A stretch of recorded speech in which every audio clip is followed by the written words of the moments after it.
Hello and welcome है आप सभी लोगों का। आज की मूवी जो हम एक्सप्लेन करने वाले हैं उसका नाम है एनाकोंडा, जो कि 1997 में रिलीज़ हुई थी। आई एम श्योर आप सभी लोगों ने बचपन में ये फिल्म ज़रूर देखी होगी। तो दोस्तों, ये कहानी एक ग्रुप की है जो कि एक डॉक्यूमेंट्री फिल्म बनाने के लिए अमेज़ॉन के जंगल में जाते हैं, और वहाँ उनके साथ क्या क्या चीज़ें होती है ये आपको ये कहानी देख कर पता चलेगा। सो गाइज, मूवी शुरू होती है और हम एक बहुत ही ज़्यादा डरे हुए आदमी को देखते हैं। वो फ़ोन पर किसी से मदद मांग रहा होता है, बार बार बोल रहा था please help me, please help me.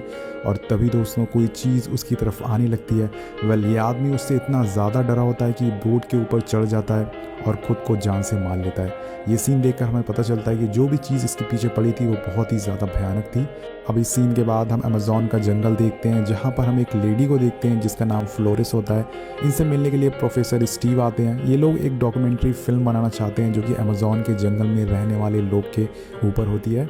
Well guys, यहाँ पर स्टीव बताते हैं कि उनको वो जगह मिल गई है जहाँ पर वो आदिवासी रहते हैं, और अगले दिन ये सभी लोग अपनी बोट लेकर यहाँ से निकलने लगते हैं। यहाँ पर कई लोगों का इंट्रोडक्शन होता है दोस्तों, तो मैं आपको फटाफट उनके नाम बता देता हूँ। तो इस बंदे का नाम डैनी होता है जो कि इनके साथ एक कैमरामैन होता है, और इनकी बोट का जो ड्राइवर होता है उसका नाम मैटियो होता है। इस तरह से इस फिल्म में एक फ़नी कैरेक्टर भी डाला गया है, जी हाँ, जैसे कि बाकी सारी फिल्मों में होता है। उसका नाम होता है जैक। यहाँ पर हम एक कपल को भी देखते हैं जिनको मूवी में रोमांस करने के लिए रखा गया है। सो इन कपल का नाम होता है डेनिस और डिक्सन। वेल, फाइनली इंट्रोडक्शन के बाद ये लोग निकल जाते हैं अमेज़ॉन के घने जंगल में डॉक्यूमेंट्री बनाने के लिए। आगे चलने पर इन्हें एक आदमी दिखता है जिसकी बोट ख़राब हो चुकी है। तो ये आदमी कैसे इनकी ज़िंदगी बदलता है आपको आगे पता चलेगा। इसका नाम पॉल होता है। ये काफ़ी इंपॉर्टेंट कैरेक्टर है मूवी में। ये लोग उसकी मदद करते हैं और उसे अपनी बोट में ले लेते हैं। इसके बाद पॉल अपनी स्किल दिखाता है, जो कि मछली पकड़ने में काफ़ी माहिर होता है। वो इन्हें ये भी बताता है कि वो जंगल में सांप पकड़ने के लिए आया है, जिसे कलेक्टर को बेच कर पैसे कमा सके। और ये लोग भी पॉल को बताते हैं कि ये यहाँ पर श्री श्यामा इंडियंस के ऊपर फिल्म बनाने आए हैं। पॉल बोलता है कि उसने उन्हें देखा है जिनके ऊपर ये लोग फिल्म बनाना चाहते हैं। अब ये लोग उसकी बातें मान लेते हैं और निकल पड़ते हैं उसी रास्ते पर। अब हम देखते हैं कि रात में जब सभी लोग पार्टी कर रहे होते हैं तो हम पहली बार एनाकोंडा की झलक देखते हैं, जो कि अपना पहला शिकार करता है, और वो शिकार होता है लीपर्ड। अब अगली सुबह ये सभी लोग अनजान होते हैं कि किसके इलाके में घूम रहे हैं, और वो इलाका है एनाकोंडा का। वेल गाइज, ये सभी लोग आगे बढ़ना चालू कर देते हैं, और यहाँ इन्हें एक बहुत ही बड़ी मूर्ति दिखती है। ये मूर्ति में हमें दिखाया गया है कि एक बहुत ही बड़ा सांप जो कि इंसान को पकड़े हुए है। पॉल बताता है कि ये मूर्ति है श्री श्यामा की। श्री श्यामा बड़े सांपों की पूजा करते हैं और उन्हें गॉड मानते हैं।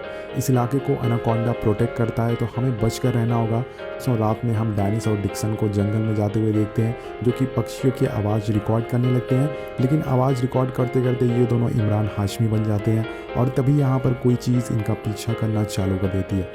यहाँ पर डेनिस की चीख सुनकर बाकी लोग भी डर जाते हैं, लेकिन बाद में हमें पता चलता है कि ये सिर्फ एक जंगली सूअर होता है जिसे पॉल ने मारकर गिरा दिया है। इसीलिए दोस्तों कहा जाता है कि हर जगह इमरान हाशमी बनना नहीं चाहिए। वेल, अगली सुबह ये सभी लोग फिर से अपनी मंजिल की तरफ निकल पड़ते हैं, और तभी इनकी बोट की रस्सी नीचे किसी चीज़ में फंस जाती है। अब यहाँ पर स्टीव बोलता है कि वो नीचे जाएगा और चेक करेगा कि क्या प्रॉब्लम है। जब स्टीव पानी के अंदर जाकर रस्सी काटने लगता है, तभी कोई चीज़ उस पर हमला कर देती है और वो सांस नहीं ले पाता है। जब बाकी लोग उसे ऊपर लेकर आते हैं तो देखते हैं कि उसके मुंह में एक कीड़ा चला गया है, और ये एक जहरीला कीड़ा होता है जिससे निकालने के बाद भी वो सांस नहीं ले पा रहा था। पॉल अपनी स्किल दिखाता है, वो स्टीव के गले को काटता है और उसमें एक पाइप लगा देता है जिससे कि वो उस पाइप के ज़रिए सांस ले सके, और यहाँ पर वो स्टीव की जान बचा लेता है।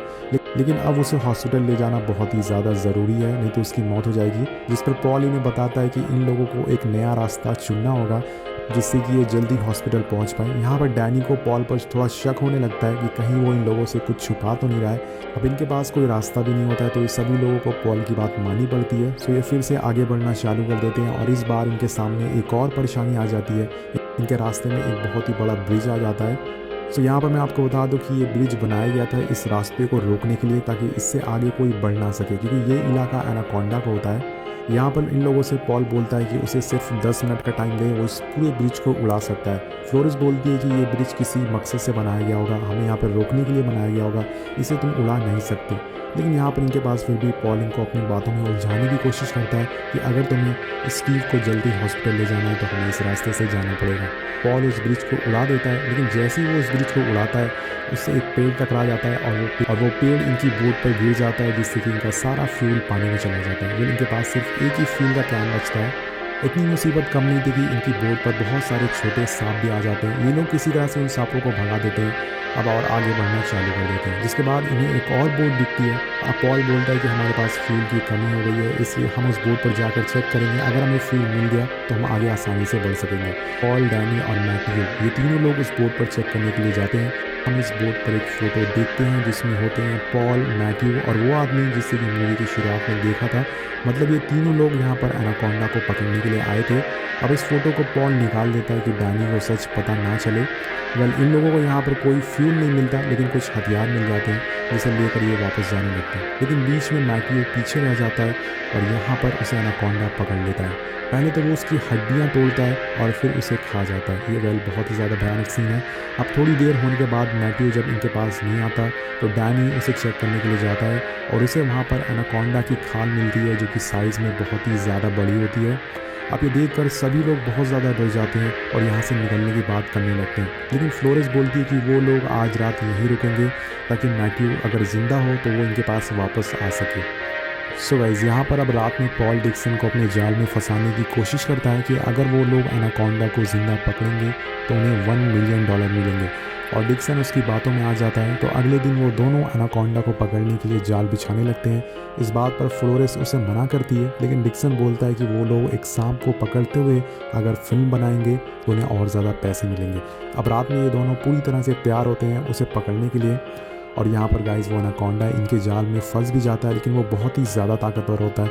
वो जाल तोड़कर फ्लोरेस पर अटैक करने वाला होता है, लेकिन तभी यहाँ पर पॉल उसे एक बेहोशी का इंजेक्शन देता है। लेकिन यहाँ पर हम देखते हैं कि उस पर इसका कोई भी असर नहीं होता है और इसी बीच वो सांप डिक्सन को पकड़ लेता है। अब इन लोगों के सामने ही वो उसे मारना चालू कर देता है, उसकी हड्डियाँ तोड़ना चालू कर देता है, जिसके बाद वो डिक्सन को लेके पानी में चला जाता है।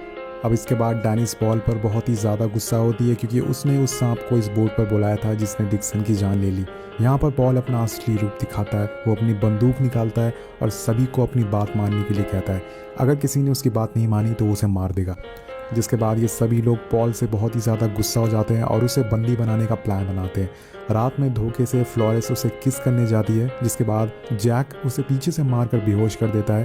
तो फाइनली ये लोग उसे बंदी बना लेते हैं और ये पूरी बोट इनके कब्जे में होती है। तो ये लोग बहुत ही ज़्यादा खुश होते हैं, लेकिन अगले पल इनकी बोट एक कम पानी वाली जगह पर फंस जाती है। तो अब इन लोगों को पानी में जाकर उसे निकालना होगा। इधर डैनिस अपने बॉयफ्रेंड का बदला लेने के लिए पॉल के पास जाती है, लेकिन पॉल बड़ी चालाकी से उसे पकड़ कर मार देता है। और इधर हम देखते हैं कि एनाकोंडा अब इनके पीछे पड़ चुका है। ये तीनों भागना चालू कर देते हैं, जिसमें फ्लोरेस और डैनी बोट पर चढ़ जाते हैं, लेकिन जो जैक होता है वो उस पर चढ़ नहीं पाता है और दूसरी साइड भागकर चला जाता है। वो भागकर एक झरने पर चढ़ जाता है, लेकिन एनाकोंडा उसका पीछा नहीं छोड़ता। वो अभी भी उसके पीछे पड़ा होता है। वो सोचता है कि वो झरने से कूदकर अपनी जान बचा लेगा, लेकिन जैसे ही वो वहाँ से कूदता है वो एनाकोंडा उसे पकड़ लेता है और खाना चालू कर देता है। इसी बीच एक बहुत ही बड़ा पेड़ इनकी बोट पर गिर जाता है और डैनी यहाँ पर फिर से पानी में गिर जाता है। वो एनाकोंडा डैनी को भी पकड़ लेता है, लेकिन यहाँ पर फ्लोरेस एक बहादुरी दिखाती है। वो अपनी बंदूक उठाती है और उसे कई गोली मारती है, जिससे कि वो एनाकोंडा डैनी को छोड़ देता है और पानी में वापस चला जाता है। तो यहाँ पर वो उसकी जान बचा लेती है। यहाँ पर फ्लोरेस डैनी को बचा रही होती है, लेकिन तभी यहाँ पर पीछे से पॉल आ जाता है, जो कि इसकी बंदूक छीन लेता है और उस पर हमला करना चालू कर देता है। तो स्टीव आ जाता है, जिसको भी हमने मूवी की शुरुआत में देखा था। वो आकर पॉल को ज़ख्मी कर देता है और इन लोगों को बचा लेता है। इस पॉल को पानी में फेंक देते हैं और सोचते हैं कि वो मर गया। अब डैनी और कॉटेज आगे बढ़ना चालू कर देते हैं। अब डैनी और फ्लोरेस आगे बढ़ना चालू कर देते हैं और आगे बढ़ने पर इन्हें यहाँ पर एक पुराना कॉटेज मिलता है। तो ये लोग डिसाइड करते हैं कि वो यहाँ पर जाकर फ्यूल की तलाश करेंगे, क्योंकि उनके पास फ्यूल बहुत ही कम है। ये लोग उस कॉटेज में एंटर करते हैं, लेकिन तभी दोस्तों पीछे से आकर पॉल इन पर हमला कर देता है। जी हाँ, पॉल अभी भी जिंदा है, वो इतनी आसानी से कैसे मर सकता है। जब इन लोगों की आँख खुलती है तो ये लोग अपने आप को बंधा हुआ पाते हैं और पॉल इन पर बंदर का खून डालना चालू कर देता है, ताकि वो इनको शिकार बनाकर वो एनाकोंडा को पकड़ सके। सो फाइनली एनाकोंडा की एंट्री होती है और यहाँ इस सीन में हम एनाकोंडा को पूरी तरह से देख पाते हैं, जो कि हमने अभी तक मूवी में सही से नहीं देखा था। वो एनाकोंडा इन दोनों को जकड़ लेता है और इनकी हड्डियाँ तोड़ना चालू कर देता है। वो इनको खाने वाला होता है, और तभी यहाँ पर पॉल एक जाल फेंक कर उस एनाकोंडा को पकड़ लेता है। लेकिन आप तो एनाकोंडा की ताकत जानते हैं, वो अगले पल इस जाल को तोड़कर पॉल की तरफ बढ़ना चालू कर देता है और उसे पकड़ लेता है। वो इतनी ज़ोर से उसको पकड़ता है, उसकी हड्डियाँ टूट जाती हैं, फेस की हड्डियाँ टूट जाती हैं और इससे ज़िंदा ही निकल लेता है वो। ये बहुत ही ज़्यादा अमेजिंग सीन है। दूसरी साइड फ्लोरेस और डैनी भी आज़ाद होकर भागना चालू कर देते हैं और एनाकोंडा उनके पीछे होता है। अब इसी पल वो पॉल को फ्लोरेस के सामने ही उगल देता है, जो कि बहुत ही ज़्यादा अजीब सीन लगता है। वेल, ये दोनों प्लान बनाते हैं कि एनाकोंडा को चिमनी में जलाकर ये मार देंगे। सो ये उसे चिमनी में फंसाकर पूरी तरह से आग लगा देते हैं, जिसके बाद पूरी चिमनी धमाके से उड़ जाती है और एनाकोंडा जलते हुए पानी में गिरता है। अब आग लगने की वजह से एनाकोंडा पानी में वापस चला जाता है। ये सोचते हैं कि वो मर चुका है, लेकिन जैसे ही दोस्तों ये लोग आपस में बात कर रहे होते हैं, अगले पल ही वो ब्रिज तोड़कर बाहर निकलता है और यहाँ पर डैनी गुस्से में एक एक्स उठाता है और उसके सर पर मारना चालू कर देता है। सो इतनी मुश्किलों के बाद वो एनाकोंडा का सर जो होता है वो पूरी तरह से कुचल देता है, जिसके बाद उसका राम राम सत्य हो जाता है। जी हाँ दोस्तों, यहाँ पर इनकी जान बच पाती है और हम देखते हैं कि स्टीव भी अब ठीक हो चुका है। वेल स्टीव का इस मूवी में कोई काम नहीं है, बस उसको मूवी की स्टार्टिंग में दिखाया गया और एंड में दिखाया गया। और फाइनली इन लोगों को वो आदिवासी लोग भी मिल जाते हैं जिनके ऊपर ये फिल्म बनाने वाले थे, जिनकी ये तलाश कर रहे थे, और यहीं पर मूवी खत्म हो जाती है। वेल मूवी आपको कैसी लगी नीचे कमेंट करके ज़रूर बताइएगा। उतनी कुछ खास मूवी नहीं थी दोस्तों, लेकिन हाँ एक तरह की आप बोल सकते हैं कि पहली एनाकोंडा मूवी थी तो काफ़ी अमेजिंग थी। आप सभी ने बचपन में ये मूवी ज़रूर देखी होगी। वेल इस फिल्म की IMDb की बात करें तो वो है 4.8। अगर इस फिल्म की बजट की बात करूँ तो वो था $45 मिलियन और इस फिल्म ने कमाई करी थी अराउंड $136 मिलियन की। सो वीडियो यहीं पर रैप अप करते हैं और मिलते हैं आपसे वीडियो में। Thank you so much watching. Piece.